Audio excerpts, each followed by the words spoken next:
शादी से पहले एक रस्म और मनाई जाती है, वो होती है हल्दी की रस्म।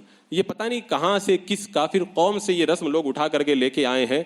लड़के और लड़कियां जमा हो जाती हैं, या सिर्फ लड़कियां ही जमा हो जाती हैं, हल्दी उछाली जाती है और गाने गाए जाते हैं। रात भर जो है रत जगा होता है, धींगा मस्ती होती है, मटर गश्ती होती है और क्या क्या नहीं होता है। इस्लाम इस तरह की रस्मों को कभी भी जायज़ नहीं करार देता। हल्दी लगाना दूल्हा और दुल्हन को, इसके अंदर कोई हरज नहीं है, लेकिन औरतों से हल्दी लगवाना या हल्दी से इस तरह खेल कूद करना और इस तरह से जो है वो गैरों के साथ में इख्तलात करना बेहयाई, फिजूल खर्ची और बेशुमार गुनाहों का मजमा है।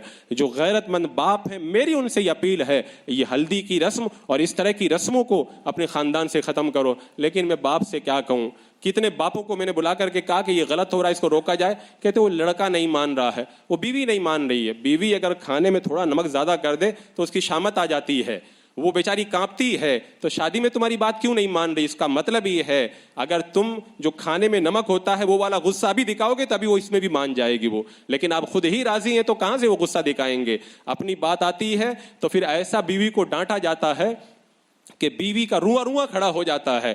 और शादी के मौके पे जब गलत चीज़ों को रोकने के लिए कहा जाता है तो बहाने बनाए जाते हैं, वो नहीं मान रहा, वो नहीं मान रहा। मैं कहता हूँ तुम खुद ही नहीं मान रहे, तुम्हारा दिल खुद चाहता है। शादी रोज़ रोज़ थोड़ी होती है ना, खुशी मना करके शादी की जाए। और कुछ लोग कहते हैं कि मैंने तो मना किया था, कहते हैं मैंने तो मना किया था। मैं साफ साफ कहता हूँ कि ये जो रस्में नाजायज़ और हराम है वो जहन्नम की आग में ले जाने वाली। आपका बच्चा, आपका भाई, आपका बेटा, आपकी बेटी, आपकी बीवी अगर आग में कूद रही हो, आप कहेंगे देखो बेटा मत कूदना मत कूदना, वो कहीं ना मैं कूदूंगी, तो उसको बचाने के लिए दौड़ोगे नहीं, जरूर दौड़ करके जाओगे। तो दुनिया की आग में अगर बेटी कूदना चाहे तो जब तक बचा ना लो तब तक चैन नहीं आता है। और जहन्नम की आग में कूदे, देखो बेटा मत करो, बस इतना कह के चुप हो गए। अब अगर कूद रहे हो तो तुम्हारी मर्जी है वो सब, माज़ल्लाह रब्बिल आलमीन। यानी दुनिया की आग का तुम्हें डर लगता है, जहन्नम की आग का डर नहीं लगता है। हजरत मुकर्रम, वो जितनी रस्मों की जो एक तवील फहरिस्त है जो मैंने देखी है, उसको अगर मैं बयान करूँ मुझे कई तकरीरें करनी पड़े।